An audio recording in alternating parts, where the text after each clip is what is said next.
शक्तियां भी पृथक पृथक ऋषि बना रही हैं, अनेक शक्तियां ऋषि बना रही हैं। 56 भोग से भी अधिक अन्नकूट जैसे नित्य व्यंजन बनते थे। इधर ऋषि बन रही, उधर मैया यशोदा श्री कृष्ण बलराम की आने की प्रतीक्षा कर रही हैं। अभी तक श्री कृष्ण बलराम क्यों नहीं आ रहे हैं? वे कहाँ गए? गौशाला गए थे दुग्ध दोहन के लिए, क्योंकि कन्हैया के बिना गाय दुग्ध नहीं देती। नंद बाबा पहले से बैठे हैं ग्वाल वालों को लेकर, पर वो माता हिल नहीं रही।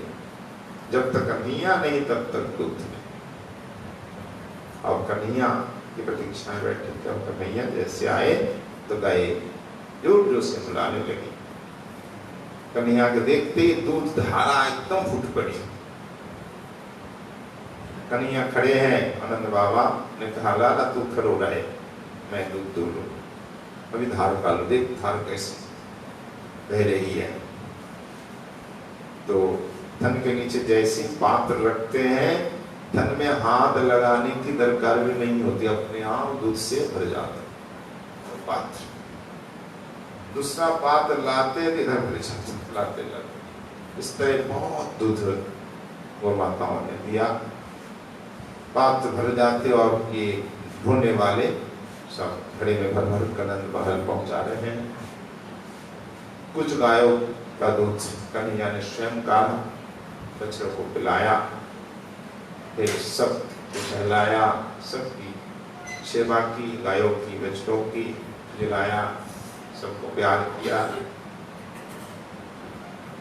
बछड़े भी ऐसे हैं, कन्हैया के बिना दूध नहीं देते। कन्हैया आएंगे तभी दूध पिएंगे, ना तो मैया दूध देंगे ना बच्चा पिएगा। तो दुग्ध दोहन लीला प्राय विश्राम की ओर। अब कन्हैया क्या कर रहे हैं? बछड़ों को खिला रहे हैं। कोमल कोमल घास लाकर बछड़ों को खिला रहे हैं। बच्चों के साथ खेल रहे हैं, कूद रहे हैं। बच्चों को पीछे से ताली बजा रहे, बच्चे दौड़ रहे हैं। कभी किसी की पूंछ पकड़ रहे हैं तो दौड़ रहे हैं। बच्चों के साथ खेलने वाला आनंद आता है। खेलने बच्चों के साथ कहीं बड़े बड़े जो सांड हैं उनका आपस में लड़ा रहे हैं, एक आनंद है। इस प्रकार कन्हैया आने में विलंब कर रहे हैं। तो मैया ने पूछा जो दूध ला रहे हैं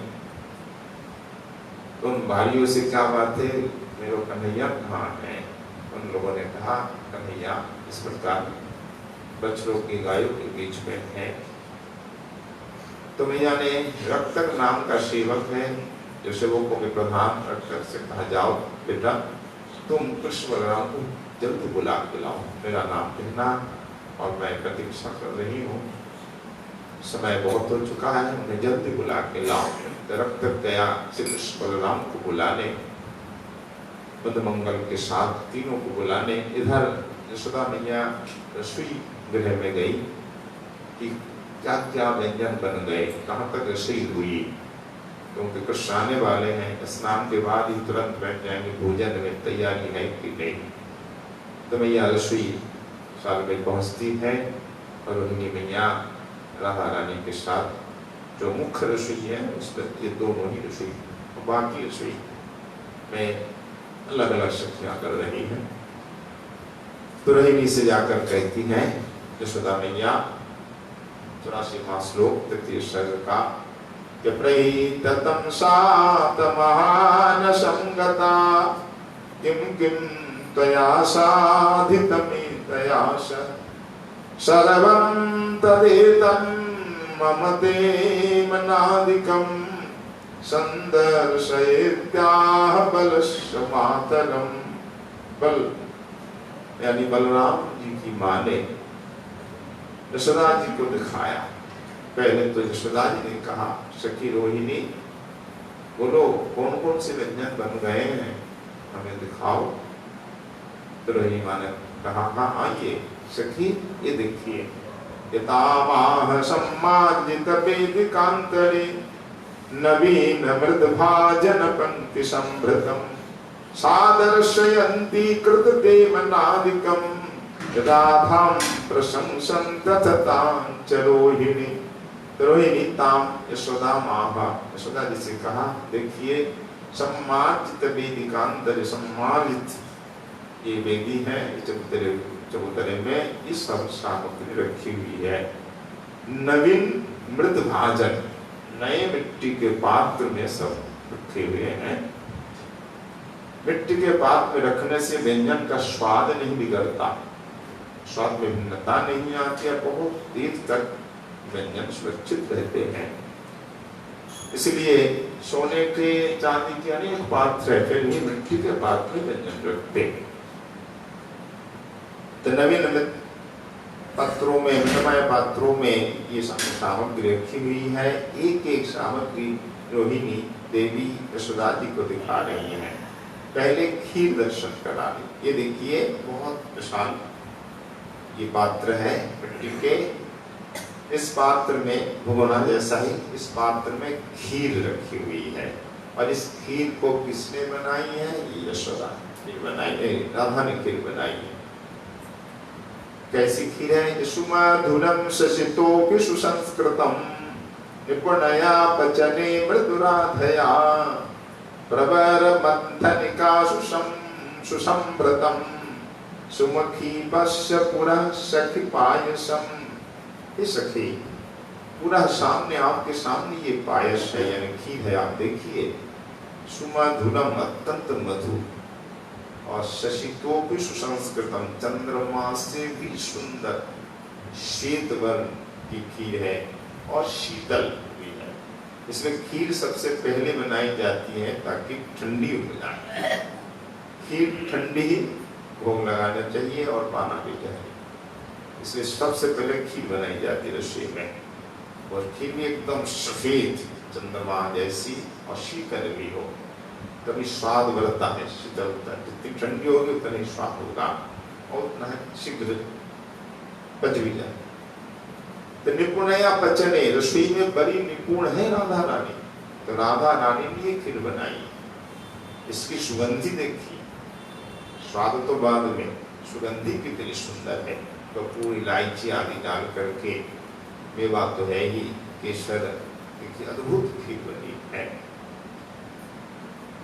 और ये देखिए मैंने बनाई है, मया कृतम। क्या ये हलवा, ये दलिया। दलिया क्या करता है ना, बल पुष्टिकरम, बल और पुष्टिकारी है, दूध से बनाया गया है। बल पुष्टिकरम मृतम मधुरम मृदुलम सती मंथनी संव्रतम पश्य संज्ञावश्च मया कृतम। मैंने ये दलिया बनाया, ये मधुर मृदुल कोमल दलिया को धीरे धीरे मंदी आंच में धीरे धीरे करना चाहिए, बहुत देर तक, तो सुसिद्ध होना चाहिए। तो मृदुल होने पर ही दलिया लाभकारी है, और स्वाद भी बढ़ता है। ये मधुर भी है, मृदुल भी है। दूध और शक्कर से ये दलिया बनाया गया है, और ये हलवा भी ये दिखाया। इसके बाद तरह तरह की मिठाइयाँ, इसे बंगाल में पीठा कहते हैं। रंभा श्री क्षीर सार स्कूलीन विविधा सखी बस्य पृष्ठ विकारांश्च नाना भेदांशु संस्कृतान। नाना प्रकार की ये मिठाइयाँ, ये पीठा रंभा, केले से कुछ मिठाइयाँ बनाई गई, कुछ शीरी मतलब नारियल से, और कुछ खीर सार खोआ आदि से। ये विविध प्रकार के पिष्टक। अब देखिए ये तीन प्रकार की मिठाइयाँ जो राधा ही जानती है, जद विधि में न गोचर, मैं नहीं जानती, रोहिणी माँ कह गई है। पीयूष ग्रंथि कर्पूर केलिका मृत केलिका अनया संस्कृता पश्य यद विधि में न गोचरः। अनया राधया संस्कृत, राधा ने ये तीन प्रकार मिठाइयाँ बनाई है।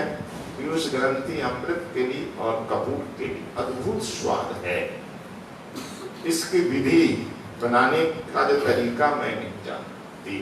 अद्भुत ये तीनों मिठाइयाँ आप देखिए, दर्शन कीजिए।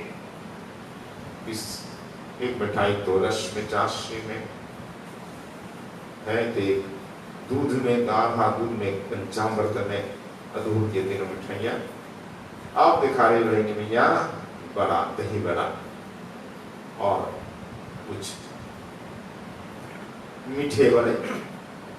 तिके वालो मथित क्लिन्नो मोदुअयं बटको दिधा शीतालवन संयोगान माशियो अपि द्विधा कृतः।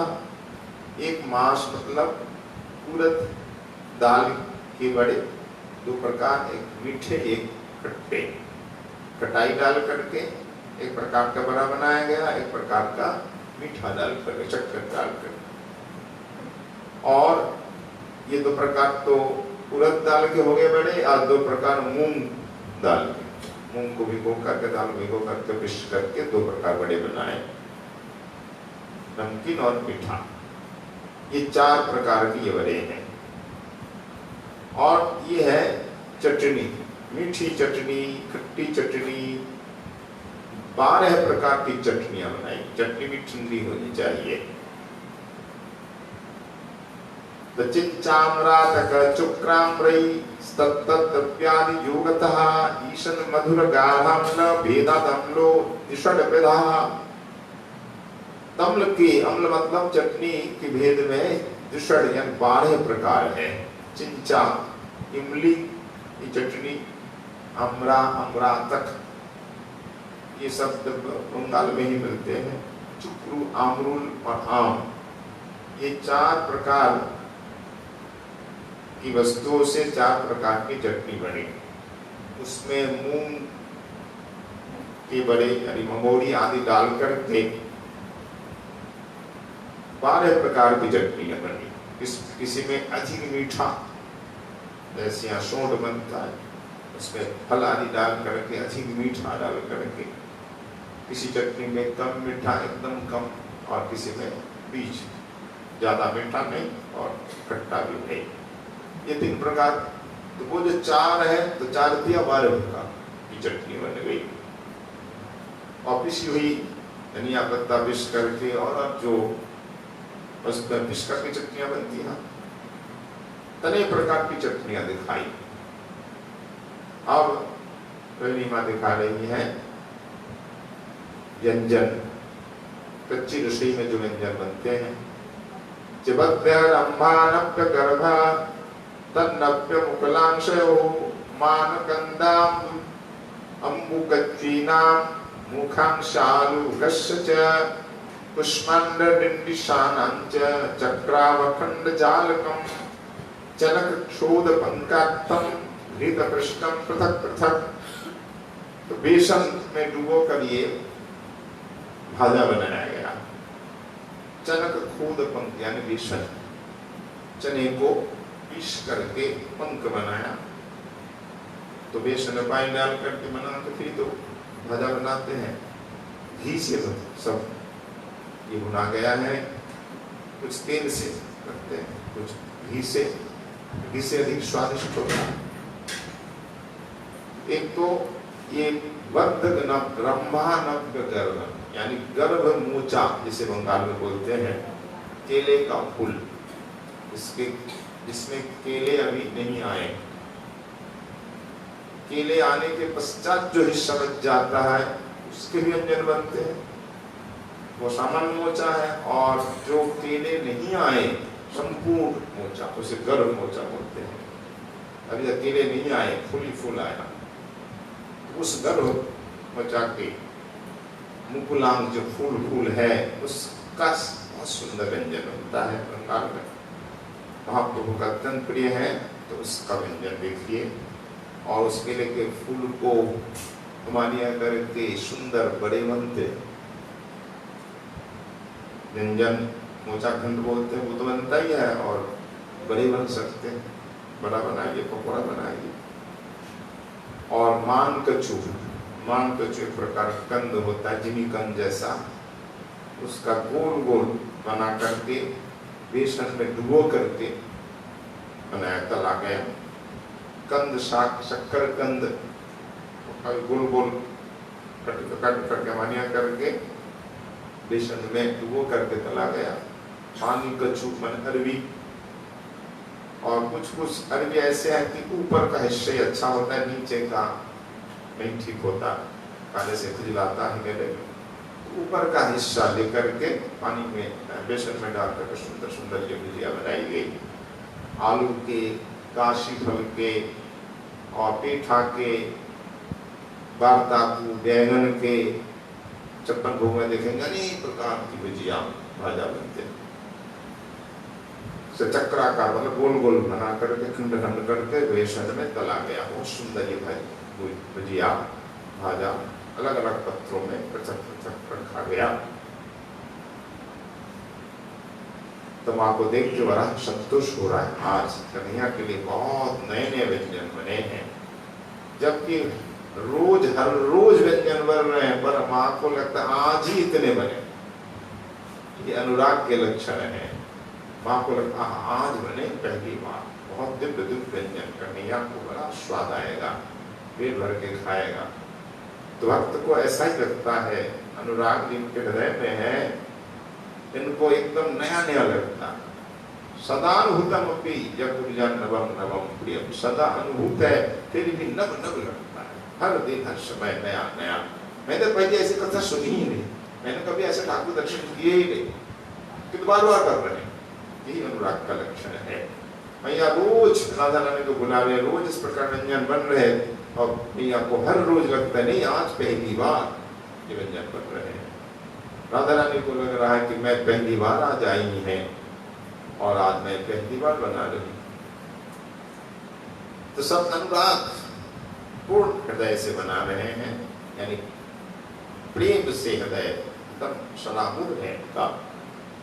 तो भगवान की सेवा तो प्रेम से ही होती है। तो ब्रजवासी सब प्रेम की मूर्ति, ये जो कुछ करते हैं बड़े प्यार से प्रेम से करते हैं। अब रोहिणी माँ दिखाती है, ये देखिए तरह तरह की पकौड़ी। चनक खूद बटकान्या अज्य भ्रष्टानि केवलम अपनन्नम्ल सत्तक्र काथ क्लिन्नानि लोकया चनक क्षोद पिंडानम शून्यानम कथितम भसी खंडानि द्रव्य पाकादि भेदन नाना विधानि च। देखिए कुछ तो घी से तला गया ये पकौड़ी, द्विदल दाल की पकौड़ियाँ, केवल सादा, उसमें और कुछ मिलाया नहीं गया। मूंग दाल की पकौड़ी, उड़द दाल की पकौड़ी, और कुछ पकौड़ियाँ द्रव्यांतर मिलन, यानी कुछ मिलाकर, किसी धनिया पत्ता मिला दिया, किसी पालक मिला दिया, किसी ने बैगन आदि और कुछ सामग्री मिला दी। ये तरह तरह की पकौड़ियाँ बनी हैं। और ये पकौड़ियों को कुछ तो खटाई में डुबो दिया गया, खटाई और मट्ठा मिला करके बनाया गया। तरल क्लिन्न यहाँ शब्द है, वात्स क्लिन्न, उसमें डुबोया गया, खटाई में, दही में, तक्र में, ये सब देखिए पकौड़ियाँ। और ये देखिए एकदम उबला हुआ पानी, गर्म पानी में बेसन को डाला गया, एकदम गर्म पानी में, और बेसन मिलाकर डालते हुए एकदम से फूलकर ऊपर आ गया, एकदम कोमल हो जाता है। ढोकला जिसे कहते हैं, ढोकला बनता है, ये ढोकला। और पृथक पृथक इसके व्यंजन बनेंगे, पाक आदि प्रभेद से अलग अलग अलग तरह के बड़े व्यंजन ढोकला के, तो बहुत स्वादिष्ट होता है। अब दिखाया कि त्रिजात पट्टिका फल मूलानां पृथक संयोग भेदतः त्रिजात मरीचाद्यश्च प्रकारान् बहुधा कृतान्। त्रिजात मतलब जायफल, दालचीनी, जवित्री, तेजपात आदि मिलाकर के अनेक प्रकार के व्यंजन बनाए गए। पकौड़ी बनाकर फिर फल, कंद आदि मिलाकर के बनाते हैं, सोठ, नाना प्रकार के व्यंजन। जैसे फल भी डालते हैं, केला, सेब आदि, और अंगूर डाल कर, कुछ कंद आदि डाल करके उसमें पकौड़ियाँ डाल करके, दालचीनी, जायफल, इलायची डाल करके अलग अलग द्रव्यों के मिलन से ये सब व्यंजन बने हैं। आजकल ऐसे व्यंजन बनते भी नहीं, नए नए व्यंजन चल गए हैं। तो कन्हैया के बड़े प्रिय है इस व्यंजन मसालादार। मसाला में ये 3 मसाले प्रसिद्ध है। पहले खूब इसका प्रयोग होता था। दालचीनी का प्रयोग आज भी होता है, पर जायफल जवित्री का प्रयोग आजकल कम होता है। इलायची लौंग का तो होता ही है। अब देखिए यशोदा जी, ये देखिए कुष्मांड यानी काशीफल, जोस्निका, करकारू, करकारू मतलब कुष्मांड यानी करकारू से ही उड़ीसा में कखारू शब्द है ना। कखारू बोलते हैं, क्या बोलते हैं काशीफल को? कखारू। तो करकारू ये शब्द मिलता है। कुष्मांड शब्द संस्कृत में है ही, तो बंगाल में कुष्मांड को कुमरा बोलते हैं, करकारू का कखारू हो गया। और यहाँ काशीफल, काशीफल का संस्कृत शब्द नहीं मिलता, तो भ्रंश में आ गया बाद।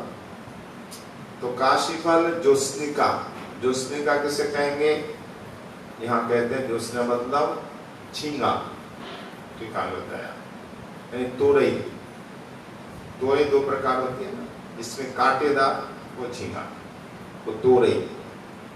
और अलाबू मतलब घिया, क्या बोलते हैं ना, और लौकी, शुद्ध हिंदी में। फलानी आली, आली बताइए सखी, ये देखिए घी, अलाबू मतलब घिया यानी लौकी, ये तोरई, ये काशीफल, पृथक पृथक इनके व्यंजन बने हैं। और इनको, इनके व्यंजन दही से बनाया गया है। वो क्या है? राजिका दधि संयोगे संस्कृतानि अनयासुहे। राजिका मतलब राई और दही संयोग से ये व्यंजन बनाए। इसका मतलब रायता ही है। रायता में लौकी डालते हैं, या कश करके रायता में काशीफल डाला जाता है, और तोरई भी डाल सकते हैं। 3 प्रकार का ये रायता बना, गाढ़ा गाढ़ा दही से, बाकी मट्ठा से। तो रायता यहाँ का व्यंजन है, कन्हैया को बड़ा प्रिय है रायता, है ना। रायता नहीं बना तो क्या बना? पर अब बरसात में तुम बना। तपत्सेप्सिता प्रसूनानि गतभूष्टानि केवलम घृतभीष्टा दधिक्लिन्ना कलिका कुबिदा, कुबिदाल जहा। और रायता भोजन को पचा देता है। आपको खाओ लड्डू पूरी कचौरी, रायता पी लो, बस जम जाए।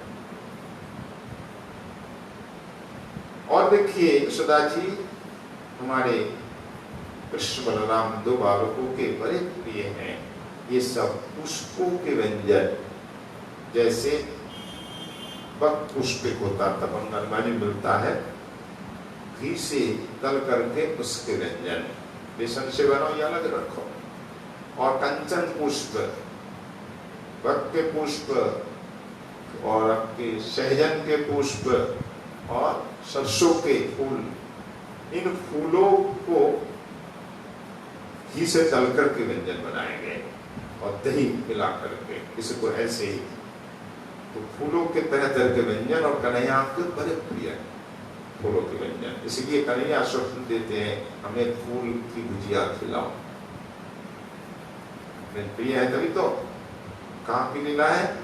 ये जमाई विनोद अपने नाम सुना है?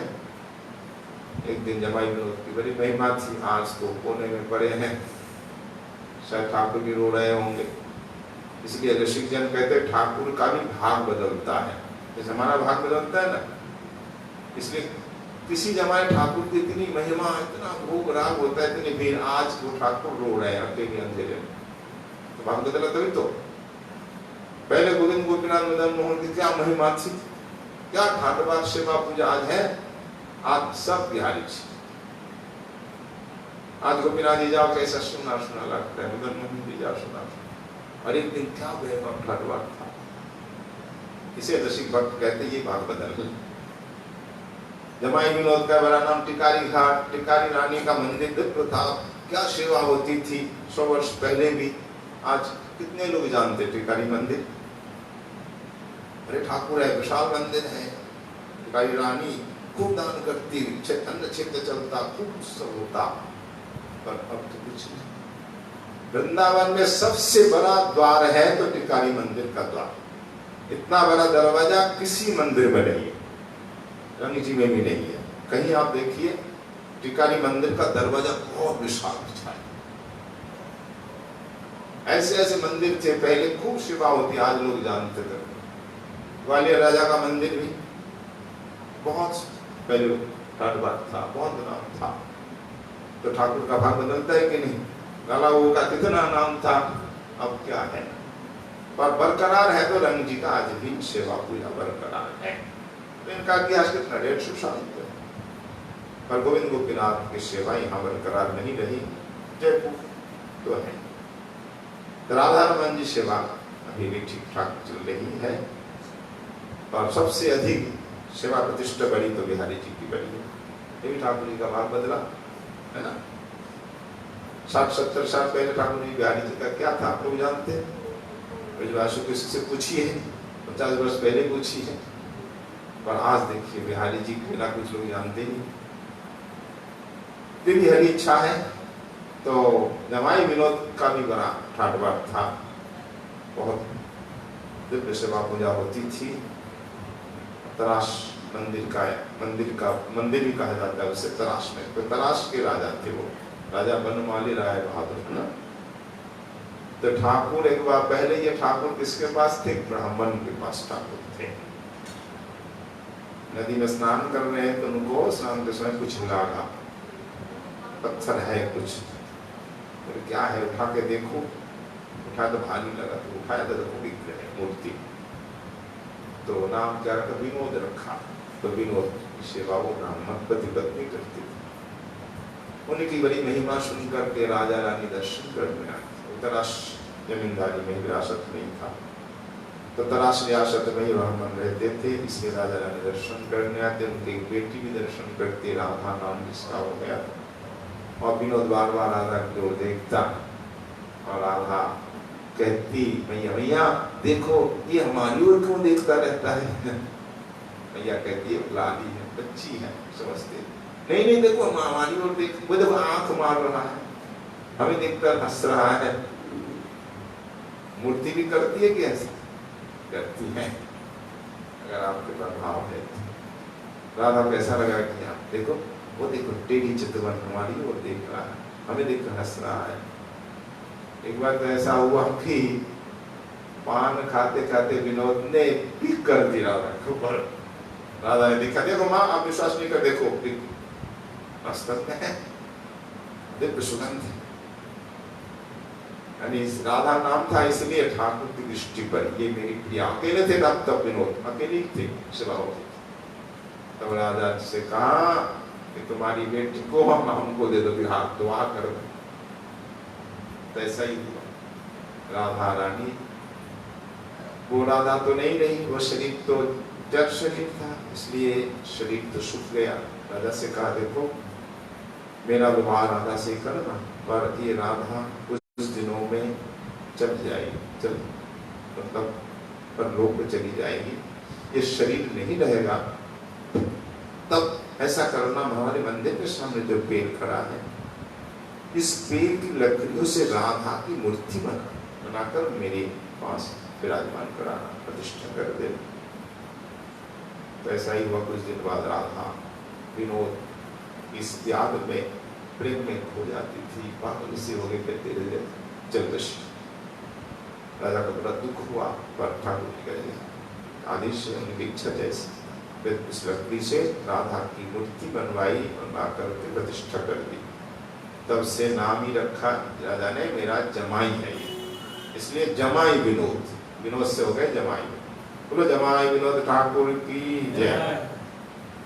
तो जमाई विनोद पहले ब्राह्मण के पास था, फिर राजा का प्रेम देखकर ब्राह्मण से कहा, पिताजी आपकी सेवा हमने बहुत दिन लिया, मेरी इच्छा राजा की सेवा। राजा के पास चले गए। फिर राजा यहाँ गए, जब भारत का विभाजन हुआ, उससे पहले भी आए थे। वृंदावन वास उन्होंने किया, यहाँ बनाया, राधा कुंड में बनवाया। आज भी राधा कुंड का यहाँ का दोनों का है, यहाँ तो उनको पुरोहित को दे दिया। तो सेवा पूजा पर आज वैसी नहीं जैसी सेवा थी। एक विनोद जब ब्राह्मण के यहाँ थे ना, तो ब्राह्मण से कहा, पिताजी मुझे सरसों के फूल की भुजिया खाने की बड़ी इच्छा हो।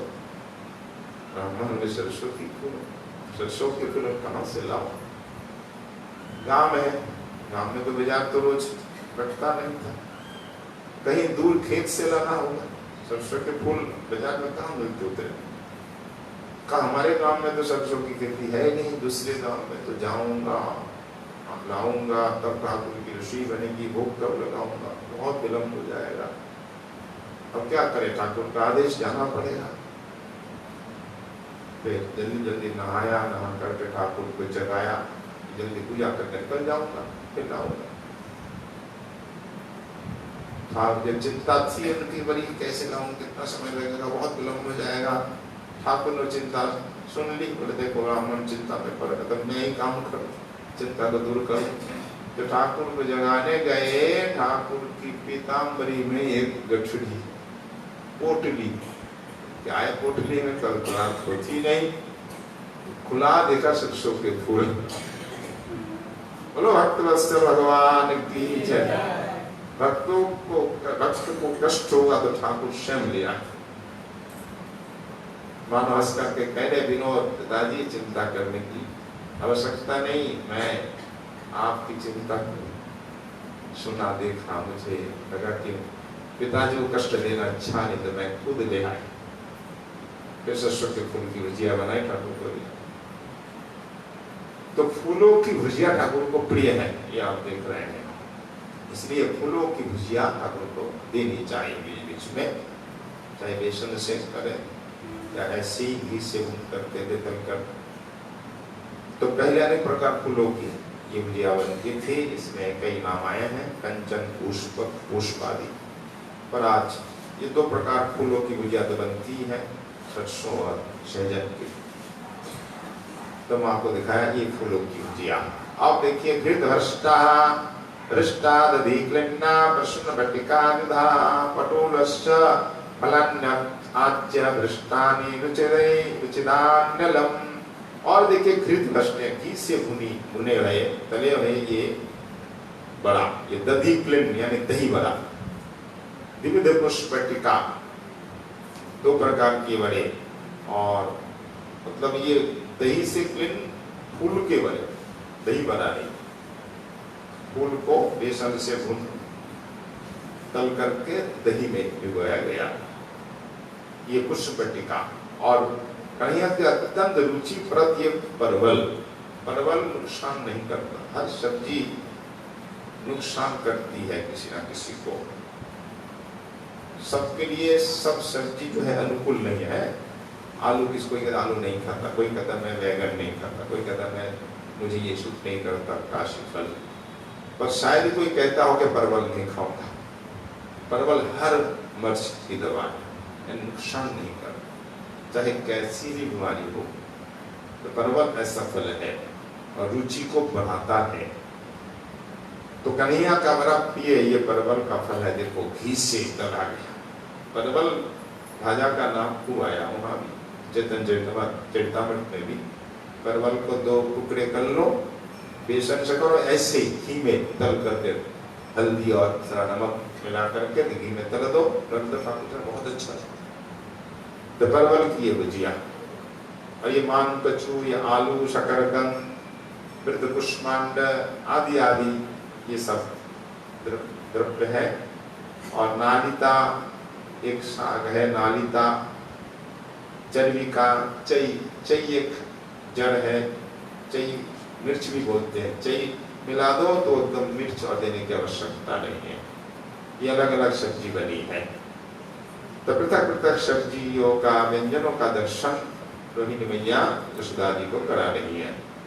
तो इतने समय में कितने व्यंजन बन गए देखिए, समय नहीं लगता बनाने में, इच्छा मत या नित्य धाम है ना, चिन्मय धाम में केवल इच्छा करो सब व्यंजन बन जाए, सब बन जाए। इतने तो नाम सुने अपने, अभी को कितने नाम और हैं, अभी तो 32 शाख का वर्णन आया ही नहीं। तो बहुत वर्णन यशोदा जी को जो है करके सुना रही रोहिणी मैया। ये तो रसोई घर का वर्णन फिर अगले अध्याय में शब्द में दिखाएंगे कि श्री कृष्ण बलराम गौशाला से घर आएंगे, फिर उनका स्नान होगा, श्रृंगार होगा, फिर भोजन पक्ष में आएंगे।